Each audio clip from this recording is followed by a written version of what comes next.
Lucas, hi. Thank you so much for coming on the James Bond Book Club. Do you want to introduce yourself just to start? So I'm Dr. Lucas Townsend. I earned my doctorate at the University of Roehampton in Southwest London, and I wrote my thesis on the works of Ian Fleming and Graham Greene, two spy novelists. And essentially, I've used that work today to work on my book, which is Ian Fleming in the Literary World, which hopefully is coming out next year at some point if everything's going according to plan. I'm also the associate editor of the International Journal of James Bond Studies and a trustee for the Graham Greene Birthplace Trust. What would you actually say is your sort of specialist subject? How would you define it?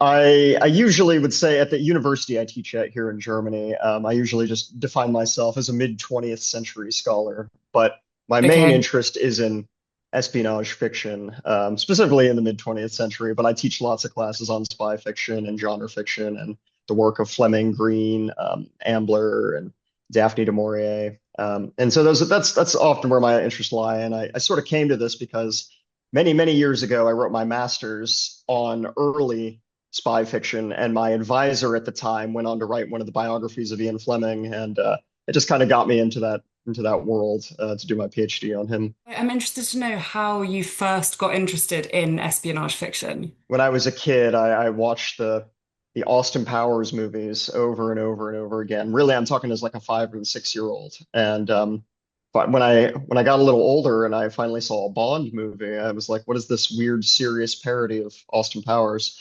Not knowing it was the other way around, of course. But I've always been interested in spy fiction film and ideas of international intrigue, foreign languages, travel, and all of these things, of course, come together in Fleming so succinctly, and not just Fleming, obviously, Eric Ambler, who we're going to talk about today, but Fleming is of course my main interest.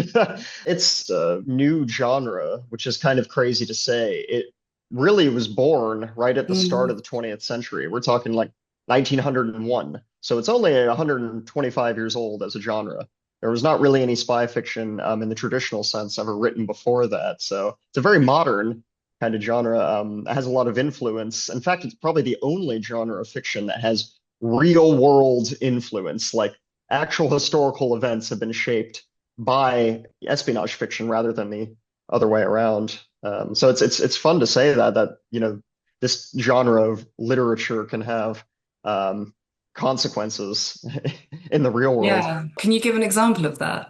Just as an example, From Russia with Love, which we're probably going to talk about just a little bit, was John F. Kennedy's favorite fiction novel, and President Kennedy was very influenced by James Bond and Ian Fleming, so much so that there's been essays written about this, so don't take my word for it, but essentially, because Kennedy was so influenced by James Bond, the way he organized some of the attacks on Cuba during the Cold War, essentially accused his sort of CIA agents of being overweight and middle-aged. They're not snappy dressers like James Bond, so he sort of hired these young but attractive, inexperienced CIA agents to run the operations for the Bay of Pigs invasion and so on, and they went disastrously. There's the rumor that JFK was reading a Bond novel the night before he was assassinated, and so was Lee Harvey Oswald. There's a lot of interesting things like that. But the one that always gets me is that MI6, the Secret Intelligence Service, was founded to investigate reports about spy fiction reporting the truth, which is a very, very strange thing that MI6 properly only comes into being because of the creation of spy fiction at the beginning of the 20th century, late 19th century. Wow, I did not know that at all. So what spy fiction was that in response to? There was this author by the name of William LeQue, and I won't bore you to death with him, but essentially he used to do these publicity stunts where he would write these novels about these German spies that were taking over Britain, or that German soldiers were about to invade Britain in the late 1800s. And essentially he would do these publicity stunts where he would march up salespeople as German soldiers and march them through the streets of London, handing out copies of his book, and people would look outside and see these German soldiers invading London and report it to the government, and the government says, we need to figure this out. Why are there German spies all over all over London, but it was all fictional publicity stunts by this William LeCue guy, and that's the foundation of SIS.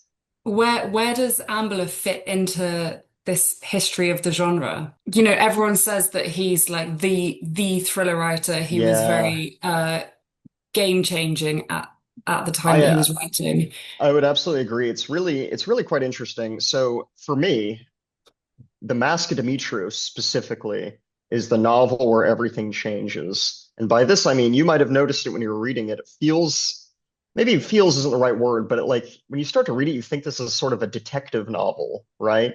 And we have Latimer's going on this kind of investigation. He's finding clues, he's taking notes. But it doesn't end like a detective novel. And we can talk a little bit about that. But Ambler was really sort of influenced by the detective genre. We're talking like Agatha Christie, and he finds the detective genre, this sort of quiet vicarage whodunit that Christie was writing, very outdated. And so the fact that Latimer is this detective fiction writer who gets involved in like a real world murder, a real world intrigue, it just shows how kind of out of depth he is. And I think this is how Ambler and a lot of the mid 20th century spy fiction writers thought about detective fiction, that it was just this very outdated sort of way of approaching a world where there's the rise of fascism and genocide and military industrial capitalism all over Europe. A little whodunit in the English countryside just does not represent or have any basis in a reality for what Europe was like in the 1930s. Yeah, I really, really liked the sort of meta elements, if you can call it that, like the Yeah, sort of absolutely. self-conscious thinking of it as a story. Yeah, yeah. I mean, the if we look at like what the structure of like a detective novel is, right? And I'll try not to get too theoretical here in terms of sort of literary theory, but the novel, a detective novel like a Hercule Poirot or Madame or Miss Marple is going to begin in sort of chaos, right? We have a murder or a crime, and it's going to end in all the bows being tied. We're going to end in order, and there's sort of some theoretical underpinnings to this, that the detective is almost this kind of Superman that comes in and everybody entrusts him with the law to sort of solve this crime, right? So he comes in and he writes this chaotic murder or whatever it is into order. And he says, this is what the law is. The government is right here. And this kind of has a sort of fascist undertone to it when you think about it. And again, Eric Ambler was a Marxist at the time, as many of these spy fiction authors in the 1930s, like Graham Greene, also were, or at least very influenced by Marxist ideology, against kind of this Superman detective who comes in and has this sort of dictatorial atmosphere, making order out of chaos. I don't know if you could kind of see what's happening there. There's a critic named Edmund Wilson who compares people who read detective novels in the 1930s and 40s. I mean, if you read a detective novel, you're an opium addict, that you're addicted to this kind of very bows tied, all your answers are given to you, this sort of the solutions, that you're addicted to solutions. And when we think of a spy novel, it's sort of complete inversion of that, where we begin in the real world. We begin in this world of order and law, right? And we don't know what the future is going to hold. So Latimer here thinks he's off on a little, vacation. He's on holiday in Turkey. And then something happens where he learns about the body of Demetrios, and we start to learn more and more despicable things about him throughout the whole book. And I think at the end of the novel, we were sort of left with more questions than answers, which is the complete opposite of a detective novel, right? Detective novel is supposed to answer all of our questions. So this is, for me, Mask of Dimitrios is where everything really changes, and the spy novel becomes a place where we're left with chaos, something that represents the real world so much more than a detective novel. It's not clean and like a gift wrapped sort of solution like it is in a detective novel. Yeah. How do you think all of that relates to today? Why do you think this has lasted the test of time so well then? Because I mean, I enjoyed reading it so much.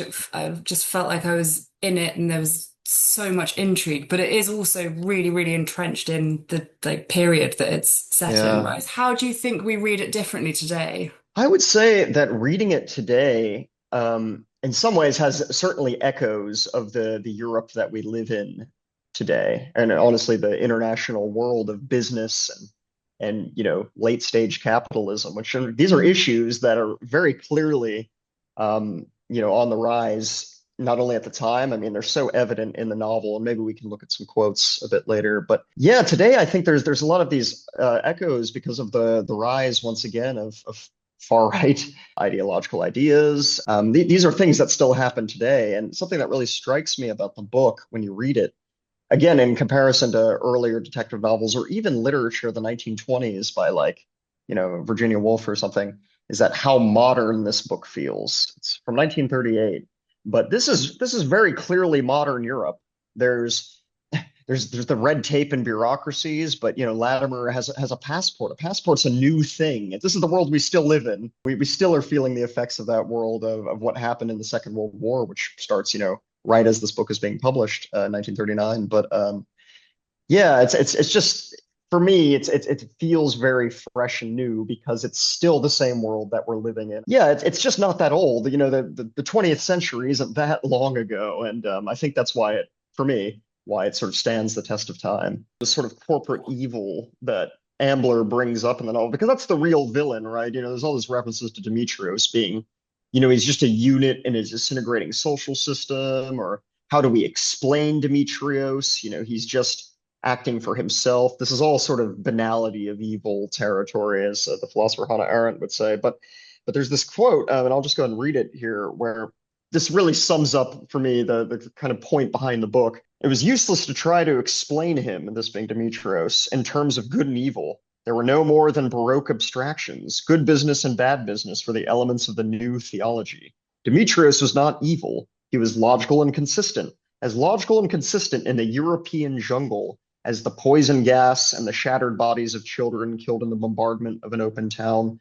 The logic of Michelangelo's David, Beethoven's quartets, and Einstein's physics had been replaced by that of the Stock Exchange Yearbook and Hitler's Mein Kampf.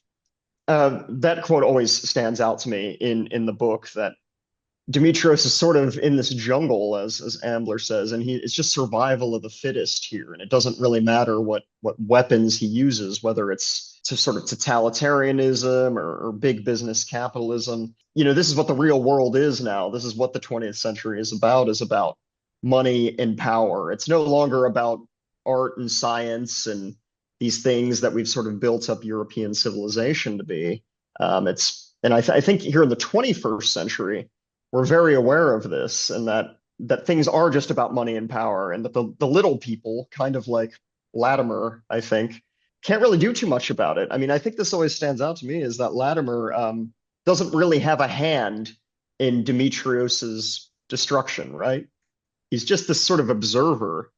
And at the end of the novel, and we talked about how in the spy novel, it goes from order to chaos rather than chaos to order. At the end of the novel, instead of do anything about this, he just decides to kind of retreat, right? He goes back into writing detective novels again, which I just think is so on the nose from Ambler, exactly what he means about this kind of outdated, almost conservative worldview, is that people don't want to confront the reality of these things. I also thought it was really interesting how at the end, when Latimer's deciding whether or not to go to the police, Mr. Peters basically makes him realize that there's no point going to the police anyway, because Yeah. there's literally nothing tangible to say against Demetrius, because he's not really a person, is he? He's like, Yeah, as you're saying, an idea. yeah, and he's been this sort of international terrorist for like 20 years, and they haven't gotten him at any point then. So it's like, what was your reaction to just the book in general? Like, how did you feel about its sort of modernity? I said it felt very modern, but what did you think coming to it sort of new? I really, really liked it. The things I'm always drawn to and the things I took away from this were just really brilliant writing of all of the characters, basically. Yeah, They yeah. Oh, actually come off the page. Yeah, I The love Marokakis. I think is hmm a fantastic character, and just that these yeah. this is something actually where I think Fleming gets a lot from Ambler here, and maybe we can talk about that in a little bit. But there's all these little scenes of having dinner and things, right? And that's where the real plot happens. And I would kind of argue Fleming does the same thing, that it's not about the espionage, not about the spying. It's kind of about these everyday sort of scenes and conversations Mm. with people, and that's the sort of writing to live for, I think, in the Mask of Dimitrios. You're fully kind of on this journey of discovery with him. Absolutely. Yeah, so well done. Yeah, yeah. I mean, this is what a thriller is, though. Again, like structurally, to use the big theoretical terms, but like the fact is that we don't know what's going to happen when we turn over the page, right? And Mm. again, unlike a Mm. detective novel, you do know what's going to happen when you turn over the page, and that's why people like it. Or as Edmund Wilson said, they're addicted to it because we know that the clues are going to be found. We know the clues have meaning, right? We know that the murderer is going to get caught and that everything will be okay. But here, it's so reliant on luck and chance, and a clue doesn't necessarily mean it has a meaning or a solution or a reason for being there, right? This is like the real world. Not everything has something behind it. And this is kind of why I really like something that Ambler does in this novel that may be different from detective novel is the fact that each of the chapters, up to a point, is him sort of going to a different country, doing his own little investigation or interviewing new people. And unlike interviewing the suspects in the detective novel, what these people say is completely sort of subjective to them. Like they have their own worlds, right? They have their own things they care about and motivations, and they Mm. don't really care about this dead guy from 20 years ago. Yeah, as you said, we are following him on this investigation, and we're running into the same pitfalls and the same, Mr. Peters with a gun tearing up my suitcase. Yeah, and we don't know where it's going to end up. We don't know if Latimer is going to die or what. And that's what makes Yeah. it thrilling. That's the thrilling element in that Yeah, way. I actually read your sort of what there's an article that you've written called From Demetrius with Love. Yes, yes, indeed. Was that part of Uh, your studies? so that was I mentioned Oliver Buckton, my master's thesis Uh-huh. advisor.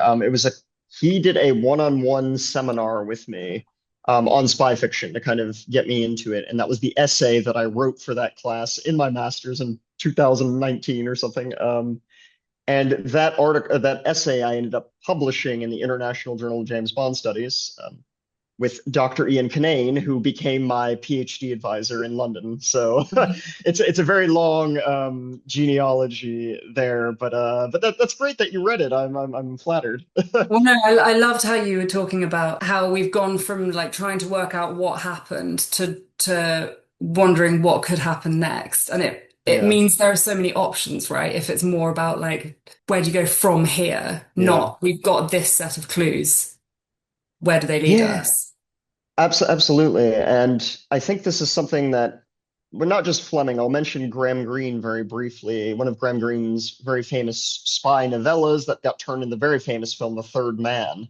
The Third Man is also very, very much influenced by this book. And it's about another kind of international terrorist who comes back to life and sort of an evil capitalist in the same way that Demetrios is. But the point being is that he's writing this in the Cold War, and From Russia with Love, also very similar to Mask of Dimitrios, also written during the Cold War. And I think there's something there I mentioned in that article, that something about the Cold War is almost very similar to that kind of pre-war period that Ambler's writing in, right? That we're not really in a war yet, but we're also not really in peacetime yet. There's spies and secret police and revolutionaries and all these things that sort of influence your everyday life. And I think that's another reason that this book is so influential in the sort of the course of spy fiction, is because I don't know, it hits all of these anxieties very, very clearly about what it is to live in a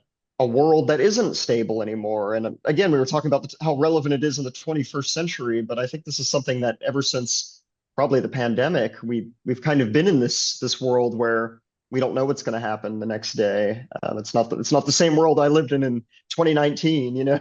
Can you tell us a little bit more about Eric Ambler himself and what was happening in his life when he wrote this? Yeah, Eric Ambler was probably best known, honestly, as a screenwriter as well. Later on, he married somebody who worked with Alfred Hitchcock a lot, and some of his films have been nominated for a number of awards, Eric Ambler's films. And so Hmm. you can see the kind of Hitchcock noir sort of feeling that The Mask of Dimitrios has for sure. If you go watch something like North by Northwest or Notorious or any of sort of Hitchcock's kind of more thriller films. So that's what Ambler's mostly known for, but he tried his hand at a lot of things. I think he was a copywriter at some point and a journalist.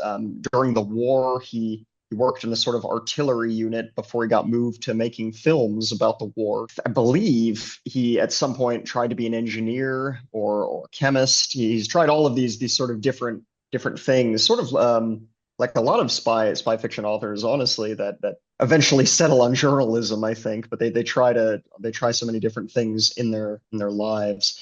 But yeah, he was quite prolific and really became the master of the suspense novel. I think that everybody who came after him really did read many of his books, and it's I don't want to say that he's forgotten nowadays, but he's not often spoken in the same breath as Ian Fleming, John le Carre, you know, that we know in these ways. But I think it's really rewarding to go back and read these novels. So there's a lot there. Just some recommendations for some others. So like Epitaph for a Spy is really good. The Light of Day got made into a popular film as well. So yeah, he's got a lot of good books. Well, Yeah. he doesn't have like a crazy, you know, espionage life like a lot of Yeah. the other spy fiction authors, right? He wasn't a spy. Um, like Fleming, Green, le Carre, you know, any of these kind of authors.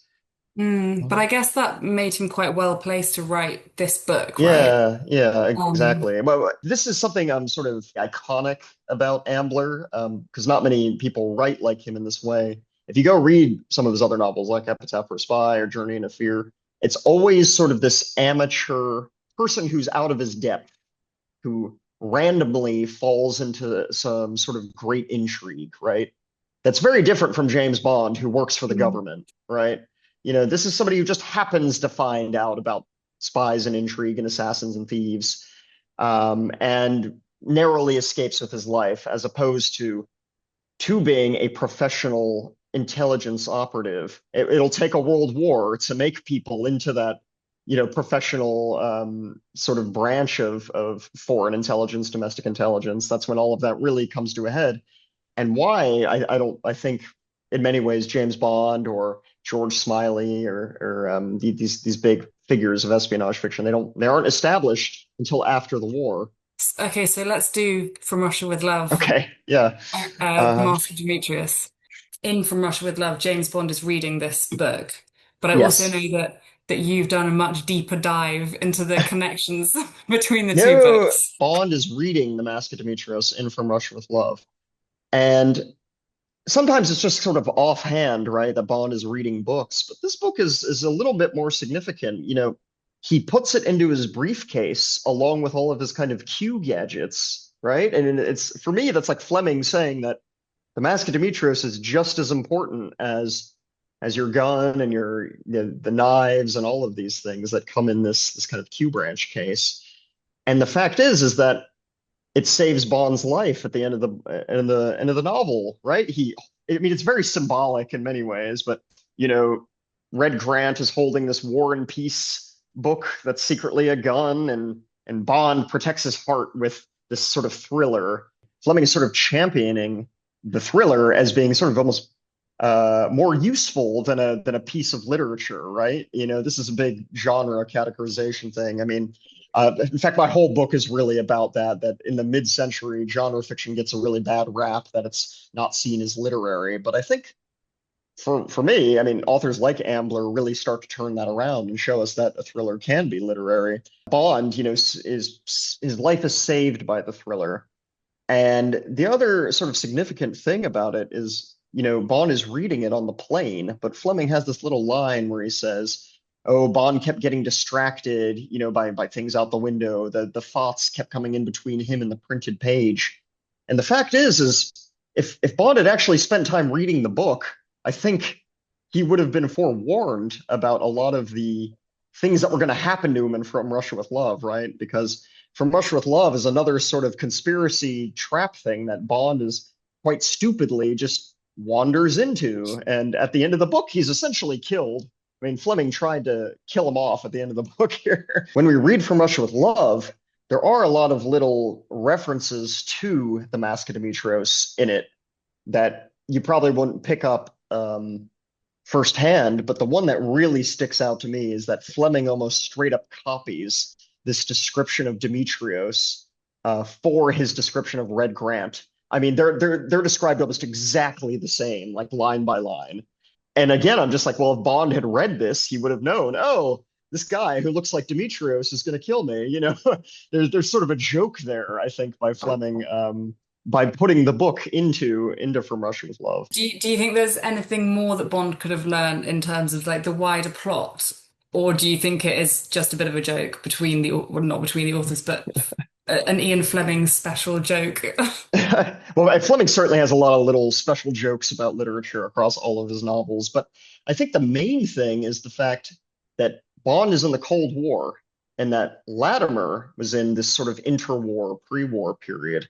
And if he had read the novel, he would have sort of been educated about kind of the similarity of situations, something we've talked about before, about what does intrigue and plotting in Europe look like.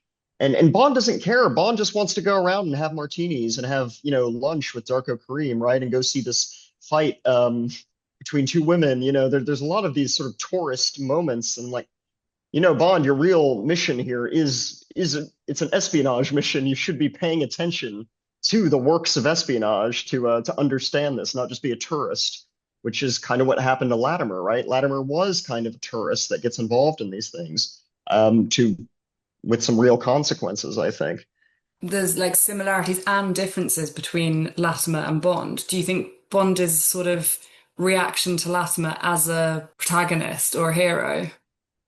In some ways, I think that Fleming has kind of updated him, right? Latimer was the sort of amateur, detective, right? But Bond is a professional agent, and we have to keep in mind that in being a professional agent, in theory, he has the training to deal with villains like Dimitrios. Fleming's original manuscript for From Russia with Love, which I've had the pleasure of looking at, it ends with a nice little happy ending where they take Rosa Klebb out, and Bond says, I'm going to go off to have dinner with Tatiana. It's a nice little happy ending. And the fact is that Fleming went through there and scratched that out and has Bond essentially, died a Rosa Klebb shoe knife, to be resurrected in Dr. No. But Fleming updates him, modernizes him for the Cold War, gives us a Cold War warrior. But in sort of ending his life, or at least making him fall directly into this trap, there's got to be some sort of commentary, I would argue, from Fleming there that things aren't that different. Things aren't that different from the 1930s, that people need to grow up and see that the world is still dangerous, that and Bond never grows up. I think that's something very childlike about Bond. Fleming spends so much time with Bond playing games, going out, having a nice time with women and eating food and drinking. He's sort of like he's a perpetual bachelor. I've always felt this, that Fleming treats him very, very harshly, Bond very harshly. Fleming punishes him for all of the mistakes he makes. And again, it's just this, Bond never grows up, I think. And I think Latimer in The Mask of Dimitrios he escapes that punishment. He experienced the intrigue, but he escapes that punishment by deciding to return to kind of that happy, idyllic fantasy world of the vicarages and the sort of Miss Marples, I think. And it's I don't know, a sort of cruel irony that, for me, again, that reading From Russia with Love, if you know The Mask of Dimitrios, you know that something bad is going to happen to Bond because we've read this story before, right? And this is, for me, is so metatextual from Fleming to sort of put that in there. But Fleming loves jokes with this novel, and I think there's this great line from from AMBLER where he says that, assassins don't steal forth from board meetings. And so what Fleming does is he takes a board meeting, the Smersh kind of group where they plan Bond's assassination, and sends forth the assassin from there, right? It's this complete inversion where he just switches it right around as a joke, and it just kills me every time. And I think there's all these little offhand references to the novel in From Russia with Love that really color in a lot of the novel for you if you're familiar with Ambler. I mean, obviously, we know that Fleming was really inspired by this book. I feel like if you're looking at Bond and Latimer, Bond is a little bit less three-dimensional or less relatable Yeah, on yeah. purpose. But then you've also written about how, with the kind of villains, Fleming gives us a lot more backstory to the villain in From Russia with Love. Red Grant is, in some ways, we talked about Fleming modernizing him. Fleming removes kind of any doubt that Red Grant is the villain, right? Gives us all that information in those chapters where it's the education of Red Grant in the Soviet Union, but also not just Red Grant. Rosa Klebb, Kronstein, and Tatiana are all given their own backgrounds as well. And what I think is brilliant by Fleming is that because and this is sort of one of the ways that he has modernized it even further from Ambler, is that he shoves it all into the beginning of the novel, because then we sort of never see them again, right? It's just from the point of view of Bond for the rest of the novel. And we sort of, as things happens to him, this is sort of he becomes that kind of, stupid amateur that Latimer is, in that half of the novel, which he hasn't really been in the previous Bond novels before that. By giving us that plot, the Smersh plot in the very beginning, it allows us to have this sort of dramatic irony, would be the technical term, but we know that things are going to happen to Bond this whole time. And something I've always loved is the fact that Red Grant and Rosa Klebb, we know before we've ever read From Russia with Love that they're sort of waiting at the end of the novel. They're sort of at the end of the tunnel there for Bond, and there's no escape for it, right? Smersh has forced him there, and the really critical thing for me is that Fleming leads you all the way there with Bond into this trap that, and he's had all these clues, and Mask of Dimitrios being one of those clues that this is a trap. And he leads you all the way there, and instead of rescuing Bond, instead of holding your hand and saying everything's okay, like a detective novel, Fleming does it. He ends Bond there. The hubris does catch up with him, does punish him, and I think this is again something that people who haven't really read the Bond novels or read Fleming, is that each of the different novels is an experiment. Each of them is so different from each of the others, and there's something different in each of them. And this one is, From Russia with Love, for me, is so mechanical and cruel to Bond as a character, because we get so much more description of the villains in a way that the other villains don't really get. Even Mr. Peters in Ambler, who you think is going to be this kind of villainous character, becomes, I don't know, sort of an ally to Latimer, and he drops these lines that are just I don't know, really funny, Yeah, yeah. Yeah, it's just really well observed. It's spy fiction. You're not expecting it Yeah. to be about the humans. You expect them to spy fiction to be more, I don't know, like kind of plot based or something, right? Yeah, But exactly. that's actually what like detective fiction is, and we've just sort of forgotten that detective fiction is plot based. It's like a puzzle, right? It's the same every time when you really think about how detective fiction works. And spy fiction is so different from that, where it's, you don't know what's going to happen, and it's we might as well focus on the everyday, the personal things that you can relate to.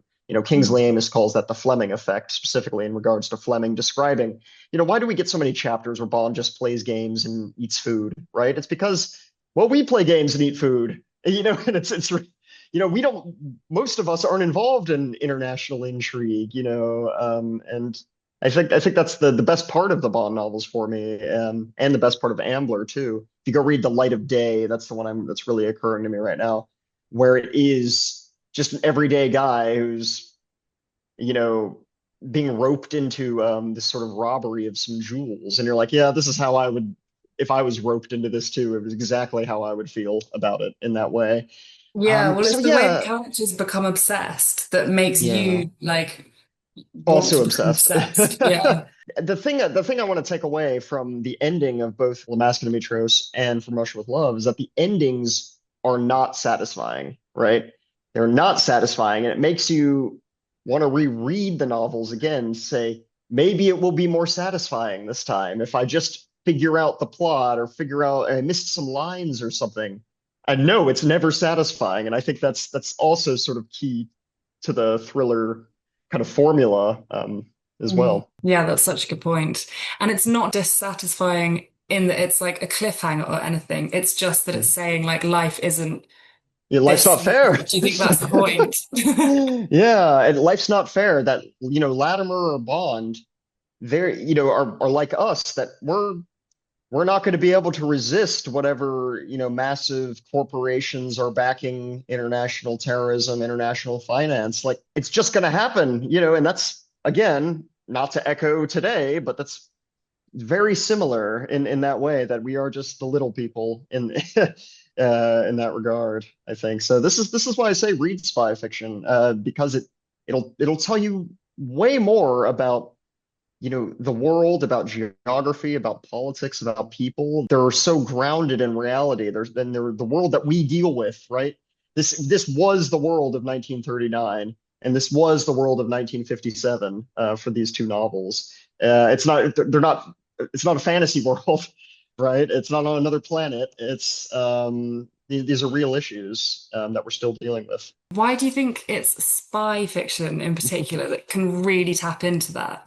Part of it is that I don't know. I don't want to take the mick out of like Jane Austen or Charles Dickens or something, right? But these tell great stories about what life was like in the 19th century, in factories and in, Regency houses and things, right? But that is very different, I think, to what it's like to be a person existing in a modern civilization that is run by, advances in technology, run by economic forces or political forces that we don't have control over, right? Like, and maybe Charles Dickens, Jane Austen will tap into this a little bit, but spy fiction puts those at the forefront of the narrative, right? The whole point of the spies is finding out these things, finding out what makes, nations tick, as opposed to what makes your Regency household or your factory tick. I think it's just a terms of scale, right? And when we make fun of James Bond villains for being like, oh, they're gonna destroy the world with nuclear weapons or genocide or something, you're like, well, turns out that the world can be destroyed with nuclear weapons or genocide. This is, Fleming's villains, like it or not, however larger than life they are, they deal with these sort of scales of crimes against humanity that had never been seen before the Second World War. When we think about that, he really is reflecting what it was like to see things like that. In the same way that I think there's these in the beginning of the Mask of Dimitrios, there's these really depressing passages where it talks about the sort of Greco-Turkish war and these just massacres of people, but it's very cold and distant in a way that, I bet a lot of people don't really think about that war. It doesn't have the same effect on us anymore, which is a shame because it probably leads to a lot of conflicts, whether religious, social, cultural, political, that are happening in the Middle East today. Yeah, I just think that's why these novels really, really stick out for us, is because they're so relevant. The function of a spy, it can be seen as a kind of link between those huge systems and Yeah, us lot. Yeah, in both of these, I'm thinking about the story within the Mask of Demetrius where they like just completely mess up that guy's life by getting him addicted yeah. to gambling. And so you also Oh, get to zoom in so on these bad. kind of individual Yeah. stories. You've tapped into something really important there, is it makes us question our own morality, right? Like Mhm. these spies are sort of the, I say perfect, but rather imperfect figure of a character that goes out to investigate moral quandaries, right? What does it mean to steal things or ruin people's lives or kill people in the name of something greater, whether that's the nation state or an ideology, right? And for Demetrios, who is sort of, spy in his own way. Um, what is he doing it for? We don't know, right? And Ambler brings up this point that maybe it's for money, maybe it's for power, and maybe it's just for the sake of it, right? Like it doesn't have an answer. There's no answer. It's not a detective novel, right? I think that's what Ambler keeps beating us over the head with is that it's not a detective novel, Mr. Latimer, right? This I think Colonel Hackey and many other characters tell him that it's the real world and these things don't have answers. It's chaos. Yeah, that we as the reader kind of have to make our own moral judgment about these things too, right? That in the spy novels, we're being confronted by espionage, theft, atrocities, murder, all of these things. And what do we think? Do we stand up and does it make us think deeper about it? Do we confront it? Do we talk to others about it, or do we sort of retreat and go back and read detective novels again? Right? Again, I think this is Ambler very much on the nose, saying, well, maybe you just want the happy vicarage whodunit. Here's who did it. Bish bosh, complete. It makes us question it for ourselves. I think it's very and maybe that's why some people don't like to read spy novels, that they're too real. They're some people like to read literature as an escape, which is very fair. But spy fiction is one of those genres that it doesn't really let you escape. It's not escape. It's not wish fulfillment in all of these ways. It does confront real problems. Well, that kind of seems like a great note to end on. Thank you Yeah. so much. It was No, so no worries. This is fun. interesting, all of that. I loved Yeah. it.